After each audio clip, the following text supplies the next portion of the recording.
ನಾವು ಕಠಿಣ ಕ್ರಮ ಕೈಗೊಂಡ್ರೆ ಅಟ್ಲೀಸ್ಟ್ ಎದುರ್ತಾರೆ ಅನ್ನೋದು ಕೂಡ ಒಂದು ಅಭಿಲಾಷೆ ಸರ್. ಯಾಕಂದ್ರೆ ಈಗ ಎದುರಿಸಲಿಕ್ಕೆ ಮಾಡೋದು ಆತ್ಮಹತ್ಯೆ ಮಾಡ್ಕೊಂಡು ಕೂಡ ಏನು ಸಾಲ ಕೊಡೋರಿಗೆ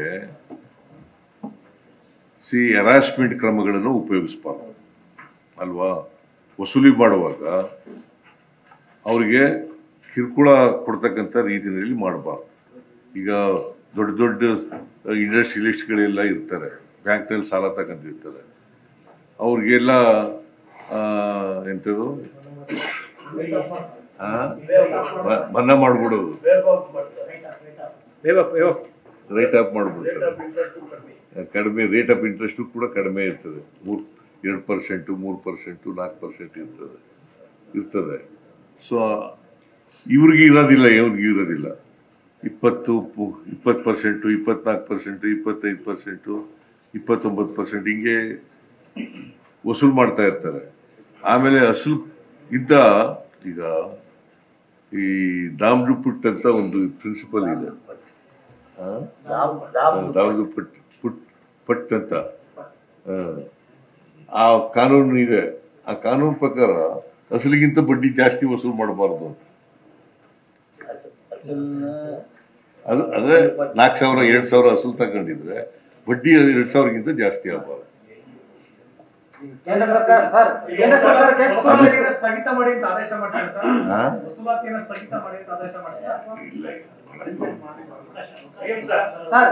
ಮಾಡಕ್ ಬರಲ್ಲ. ಕಿರುಕುಳ ಕೊಟ್ಟವರ ವಿರುದ್ಧ ಮೊದಲನೇ ಕ್ರಮನ ಅಥವಾ ಸಂಸ್ಥೆಯ ಮುಖ್ಯಸ್ಥರ ವಿರುದ್ಧನೂ ಕ್ರಮ? ಎಲ್ಲರ ಮೇಲೂ ಕ್ರಮ ಎರಡೂ ಮಾಡ್ತೀವಿ. ಕಿರುಕುಳ ಕೊಟ್ಟವರು, ಕಿರುಕುಳ ಈಗ ನಿಮಗೆ ವೈಕೇರಿಯಸ್ ಲಿಯಬಿಲಿಟಿ ಗೊತ್ತಾ? ನಿಮ್ಗೆ ಲಾ ಆಫ್ ಟಾರ್ಟ್ಸ್ ನಲ್ಲಿ ವೈಕೇರಿಯಸ್ ಲಿಯಬಿಲಿಟಿ ಅಂತ ಇದೆ. ಈಗ ಡ್ರೈವರು ಆಕ್ಸಿಡೆಂಟ್ ಮಾಡಿದ್ರೆ ಆ ಕಾರ್ನ ಓನರ್ ಇದಾನಲ್ಲ, ಅವನು is also will be held responsible.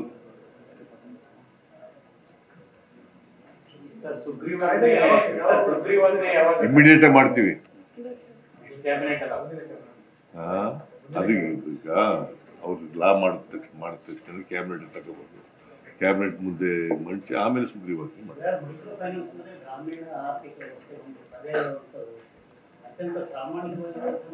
ಅದಕ್ಕೆ ಅದನ್ನ ಪೂರ್ಣ ಅದನ್ನ ನಿಲ್ಸಕ್ ಹೋಗಲ್ಲ ನಾವು. ಯಾಕಂತಂದ್ರೆ ಸೊಸೈಟಿನಲ್ಲಿ ಬ್ಯಾಂಕ್ನಲ್ಲೇ ಸಾಲ ತಗೊಳಕ್ಕಾಗಲ್ಲ, ಎಲ್ಲರೂ ಬ್ಯಾಂಕ್ನಲ್ಲೇ ಸಾಲ ಸಿಗೋದಿಲ್ಲ. ಸೊ ಅದಕ್ಕೋಸ್ಕರನೇ ಇವೆಲ್ಲ ನಾನ್ ಬ್ಯಾಂಕಿಂಗ್ ಲೆಂಡಿಂಗ್ ಇನ್ಸ್ಟಿಟ್ಯೂಷನ್ಸ್ಗಳೆಲ್ಲ ಶುರುವಾಗಿರೋದು. ಸೊ ಅದನ್ನು ನಿಲ್ಸಕ್ಕಾಗಲ್ಲ ನಾವು, ಅದನ್ನ ರೆಗ್ಯುಲೇಟ್ ಮಾಡ್ಬೇಕಲ್ಲ. ರೆಗ್ಯುಲೇಟ್ ಮಾಡದೆ ಹೋದ್ರೆ ಈ ಬಾರೋಯರ್ಸ್ಗಳಿಗೆ ತೊಂದರೆ ಆಗ್ತದಲ್ಲ, ಅನ್ಯಾಯ ಆಗ್ತದಲ್ಲ. ಹಿಂದೆ ಡೆಟ್ ರಿಲೀಫ್ ಆಕ್ಟ್ ಅನ್ನ ರಾಜ್ಯದಲ್ಲಿ ಇಂಟ್ರೊಡ್ಯೂಸ್ ಮಾಡಿದ್ರು ಮೈತ್ರಿ ಗವರ್ಮೆಂಟ್ ಅಲ್ಲಿ. ಅದನ್ನ ಎನಾಕ್ಟ್ ಮಾಡಿದ್ರು, ಅದರ ಜಾರಿಗೆ ಬಂದಿಲ್ಲ. ಇಂಟ್ರೊಡ್ಯೂಸ್ ಮಾಡೋದು ಡೆಟ್ ರಿಲೀಫ್ ಆಕ್ಟ್, ಋಣಮುಕ್ತ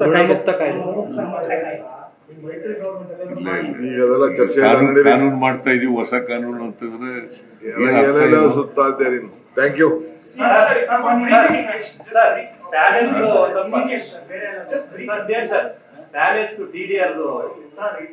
ಮತ್ತೆ ಅವರು ಪ್ರೆಸ್ ಮೀಟ್ ಎಲ್ಲ ಮಾಡಿ ಸರ್ಕಾರ ದ್ವೇಷ ಸಾಧಿಸ್ತಾ ಇದೆ ಅಂತ ಹೇಳ್ತಾ ಇದ್ದಾರೆ.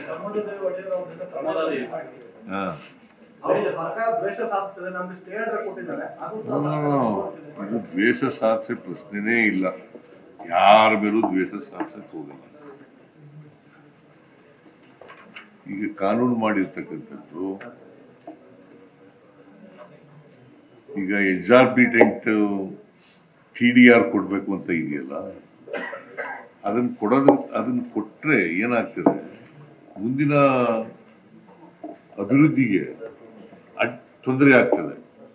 ರಾಜ್ಯದ ಹಿತದೃಷ್ಟಿಯಿಂದ ನಾವು ಮಾಡಿರ್ತಕ್ಕಂಥದ್ದು ಇದು, ಯಾರ ಮೇಲೂ ದ್ವೇಷದಿಂದ ಮಾಡಿರ್ತಕ್ಕಂಥ ಕಾನೂನು ಅಲ್ಲ. ಮುಂದೆ ರೇಟ್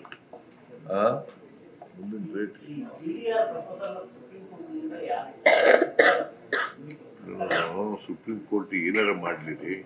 ಈಗ 15 ಎಕರೆ 37 ಗುಂಟೆಗೆ 3,014 ಕೋಟಿ ಅಂತಂದ್ರೆ ಎಷ್ಟಾಯ್ತು ಒಂದು ಎಕರೆಗೆ?